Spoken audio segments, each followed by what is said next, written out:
Hi, it's Andrea from cookingwithmamac.com. Today we're going to make homemade marinara sauce. It's quick and easy and so good you don't need to ever buy jarred tomato sauce again. We're going to start by heating up our pan. And I'm just using a skillet today because we're making one batch of sauce.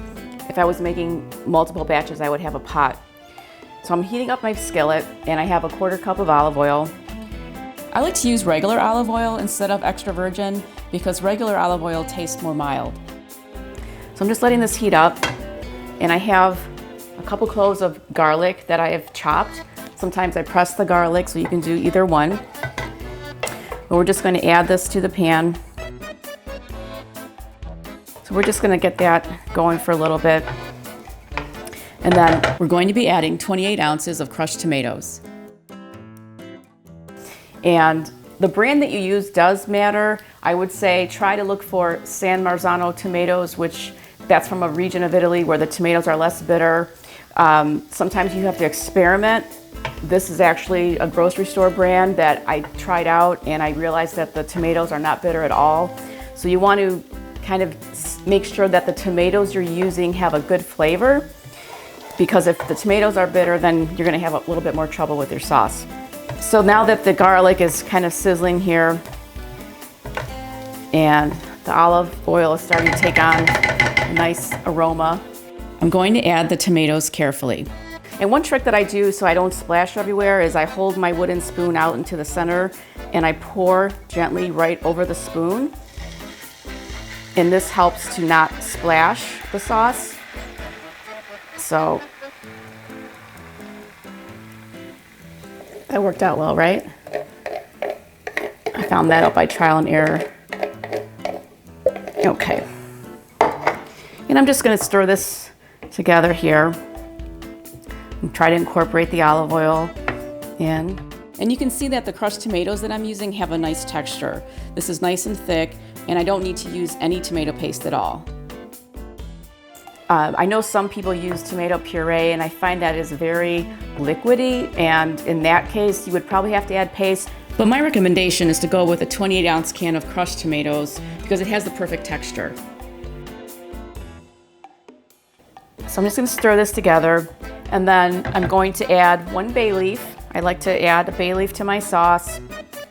And then for seasonings I have salt, and I use red pepper flakes because I do like a little bit of kick to my sauce, just a little bit of heat. It's not that spicy, but it does have some nice flavor. And I will say that depending on the brand of tomatoes that you use, you have to taste for the salt. So sometimes the particular brand of tomatoes, one might have more salt than another brand. You want to let this cook for about 15 to 20 minutes. I would say if you want to cook it up to 30 minutes, that would be okay, but you don't want to go past 30 minutes when you're just having a marinara because the sauce will then get a little bit bitter. So when the sauce starts to simmer, we just want to lower the heat a little bit so that it's not splashing, and then you want to just stir occasionally so that the sauce is not sticking to the pan, but you don't need to stir the whole time or anything like that. And then I just like to rest my spoon on the edge so it's ready anytime I need to pick up the spoon and stir.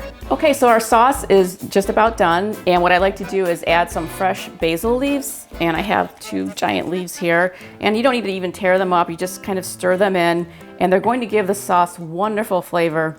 And I know sometimes in winter it's hard to get fresh basil, but what I do is I'll buy basil at the grocery store sometimes, and they have the containers, and then I rinse the basil and dry it, pat it dry, and then I'll add it to a plastic freezer bag, and I store those in my freezer. And anytime you're cooking something like a sauce or something where the leaves don't need to look pretty, you just want the flavor, I simply remove a couple basil leaves from my frozen bag and plop them into whatever I'm cooking, and I get all the flavor and all the convenience, and I don't need to worry about not having fresh basil from my garden, which I don't have a garden, that's another story.